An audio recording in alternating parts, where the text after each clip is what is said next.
with my fingers, okay? Please. Moroccan style fried chicken. I haven't tried Moroccan style fried chicken before. Not you, Giri. I was talking to chat. Nobody asked you. All around me are familiar. Hi everybody, welcome back to another episode of Giri's Kitchen. It's been a while since we last had a Giri's Kitchen episode, but today we are back on track and we're making Korean fried chicken, also with a little bit of banchan on the side for a little variety and assortment. I can't wait to get cooking with you guys, so let's just jump right into the video. Okay, I have chicken wings. We're gonna marinate this really simply first. Nothing too crazy, just salt, pepper, and gochugaru or like chili flakes if you really want it for like some spice or whatever. But because the sauce I'm gonna be making today will be spicy, I'm making a honey butter spicy sauce to go on the outside of the chicken wing. I will skip spicing the actual chicken itself. I'll only just do salt and pepper. So this is the chicken wing. This is about just slightly under 2 pounds. While the chicken is marinating, I will prepare the fish cake banchan first. So banchan is Korean for side dishes. I'm also going to be making an egg soup and also just the spicy cucumber salad. This is fish cake. This is Korean fish cake. It's just basically fish meat, kind of pulverized with some flour, some veggies, and some other flavorings. If you can't find these, go ahead and feel free to substitute it with the hot pot ones. So I'm just gonna cut these real simple. I'm gonna do one lengthwise cut, and then I'm gonna stack these, and then I'm gonna cut them into strips. This is about the length that I did. Basically the average size of Chat's PP. And then I'm gonna prepare the rest of the ingredients. So just some onion, carrot, and green onion. For onions, we're just doing a quick slice, nothing too crazy either. And green onion, I'm just gonna slice it a little bit. Green onion is more so for garnish. I'm gonna save a little bit of this for the garnish for the egg drop soup. Look at Pom Pom just fucking staring at my food. Look at her. I can't see her, but I can see her on the corner of my eye, and she is like freaking just eyeballing the shit out of the onions right now. I literally can't do anything around her that revolves around food, okay, chat? Tell me she's not annoying. Just a little bit, okay? She's just a little bit annoying. Right, Pom Pom? The fuck you say to me, you little shit? Okay, I'm just gonna cut the end off, and I'm just gonna cut the carrots into thin slices on a bias. Do I need garlic? Yeah, I'll add a few pieces of garlic. Garlic is chopped. I have my pan. I'm gonna turn it up to medium heat. Oil it. So I'm just gonna give these a really light stir fry. We're not looking to have them completely cooked through or anything because we still do need to cook the fish cakes. So I'm gonna add in the fish cakes. I'm gonna add a little bit of water. Seasoning pretty simple as well. Soy sauce. Use your heart to wherever you feel like is good. Mirin for a little bit of sweetness. Again, use your heart to wherever it's good. So I'm gonna add, on top of the mirin, I'm also gonna add a little bit of sugar as well. Sugar, I don't know, like half a tablespoon or something, just like a nice healthy pinch. And then when it's almost done, or pretty much done, we're gonna add in the green onion. Green onion, it doesn't take very, very long to cook whatsoever. Put in for the very end. We don't need to wash the pan because I will be using the pan to make the sauce for the Korean fried chicken, the honey butter spicy sauce. So we don't need to wash it because there is still garlic taste and there's still soy sauce taste. It's not a big deal. We'll just keep it the way it is.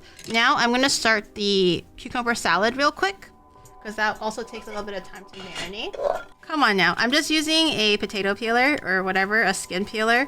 I'm just shaving off the cucumber to make nice like thin strips. Oh, normally I would mention to scrape the seeds out for cucumber salad, but I think this time since we're eating it fresh and we like a little bit of moisture is good, I'm not gonna scrape the seeds out. But typically if we're making like, you know, like an Asian cucumber salad or whatnot, I would recommend scraping the seeds out, but this time I'm just gonna let it go in there. I'm gonna use my rest of my knife to kind of give it a few thin slices. Okay, seasoning, very, very simple. Basically, soy sauce, salt, rice vinegar, and just a little splash of soy sauce, and some mirin, and some gochugaru. Salad is good and mixed. I'm gonna have a taste. It's good. I think we can probably start moving on to the frying soon. What I have for the dredge for Korean fried chicken, I've looked on the internet for a lot of different recipes to see which one kind of gives it the maximum crunch, but also prolongs the crunch. Because usually when you fry foods, it's crunchier the first second you get out of the fryer, but as it's sitting on the plate, it tends to wilt a little bit and then not be as crunchy. So I came across this recipe that I haven't tried before, but I'm eager to try and curious to see how it goes. But this kind of dredge is actually a wet dredge that does not require any actual flour. There's different kinds of flours, but not actual wheat flour. So before we start mixing, I'm going to put oil in my pot. When you're this time we're deep frying. Usually I like to shallow fry, but this time we're going to deep fry. So vegetable oil, canola oil, corn oil are all good oils to use for deep frying. And you want to fill it to about the 1/4 or no more than half mark. And then I'm going to put it on a medium heat because we're going to wait for that heat to turn to maybe 350 degrees Fahrenheit, which is about 170 degrees Celsius. We're double frying, so the first fry is always going to be at a lower temperature just to cook things through, and then the second time is going to be at a higher temperature to make it extra crispy. I'm going to make the dredge. Why don't you deep fry this? Thanks, Grab. No one wants to eat that slimy ass shit, okay, Spoof, please. For the dredge, what I had read online is for about 2 pounds of chicken wings, you want to do 1/4 cup of rice flour, 1/4 cup of cornstarch, and 1/4 cup of cold water, so equal parts. For me, I don't actually have enough rice flour. This rice flour is about 1/8 of a cup, so I'm going to replace the missing amount with tapioca starch, which is also a very commonly seen starch for Taiwanese fried chicken and stuff. If you look like the starch is a little too thick and it's not runny enough, keep adding in more water. You're kind of looking for the consistency of something that is a little looser than pancake mixture. So you still want it to be nice and even and thick, but not so thick that you can't even stir it. And we're waiting for 350-ish. The temperature is good, so I'm going to dip this like this. And once the chicken is in, you can use the chopsticks to kind of separate it a little bit to make sure they're not sticking to each other. One eternity later. It's starting to show a little bit of color. Not completely, but it's starting to show a little bit of color. And we are going to be frying it again. And also, it will be frying in residual heat as well. Double frying for chicken tends to have a better, I guess, final result. So it's cooked on the inside, crunchy on the outside, beautiful color as well. And that's usually the function of double frying. Okay, so first fry is done. So we're gonna make the egg drop soup first because that takes a little bit of time to steam. And while that's steaming, we can make like the hot sauce for the chicken wings. And then we're gonna do the final fry for the chicken wings. Who was you talking to? I'm talking to nobody because no, I'm talking to nobody. I'm talking to nobody, okay? Why do you have to hurt me like this? I literally was like, oh my God, I'm gonna move on to the next step. And then Jeremy fucking goes, who is she talking? I'm talking to nobody. I'm talking to myself, okay? I'm not going insane. Okay. This is a tteokbokki. This is a Korean stone pot that's often used for bibimbap or, tofu soup, kimchi jjigae, sundubu jjigae, and also really common for egg soups. We have 5 eggs. Okay, I added in some chicken powder because typically you're supposed to add in some dashi or chicken stock, but because I don't have either of them, I'm just going to mitigate that using chicken powder instead. And I'm going to season it with some fish sauce. And for a little bit of sweetness to balance, I'm going to add a little bit of mirin and maybe just a drop of soy sauce. Not too much, maybe just 1 drop. So we're going to mix that in first, and then we're going to add in the water. Usually the water to egg ratio is maybe 1 to like 1.5, something like that. So for 5 eggs, that's about 250 milliliters equivalent of water. So we're going to add in maybe 300 milliliters. So for this one, just be careful. We want to heat it at a low heat first to begin with. You can kind of see that it's starting to thicken already. If you don't keep stirring it, it will stick to the bottom and burn, which is not what you want. Once it looks like it's about 80% cooked, that's when you stop the heat and put the lid on and let the residual heat keep steaming it. You can see how once it starts happening, it starts to happen really quickly.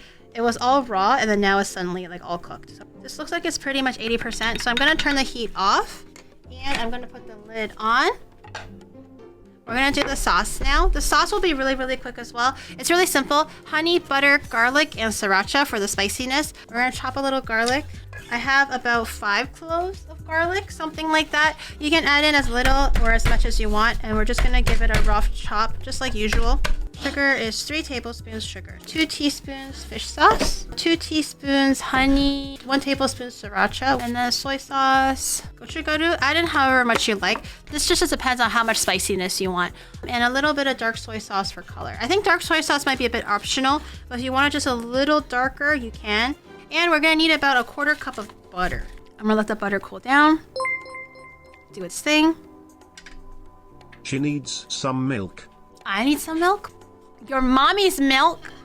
We are going to pretend We didn't hear that. I'm gonna let the garlic soften a little bit. So I'm just gonna mix in the rest of the sauce, give it a good little stir. The sauce is gonna be spicy, savory, sweet, all the wonderful things. So we're gonna do a second fry. It's in Fahrenheit right now. We're looking for 200 degrees Celsius or 400 degrees Fahrenheit. Usually for the second fry, I tend to put more into the pot than the first fry, just because the chicken's all cooked already. We're not really worried of anything sticking or anything. I'm gonna dump the sauce in. And I'm gonna give it a nice mixy mix. 20 minutes later. Okay, Oni bro, please have a taste and tell me how it is. What is your rating? 9.7? 9.7, that's the highest yet. I've outdone myself, chat.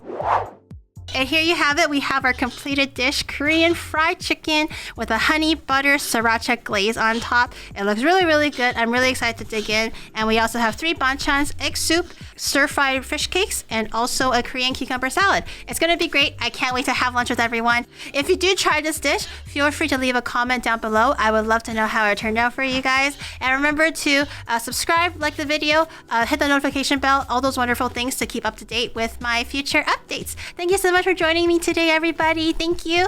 And I'll see you guys in the next video. Bye! That sauce we're looking about as thick as a brick. Why can't you be more like it? Why does my streamer have a flat sugoi smoke?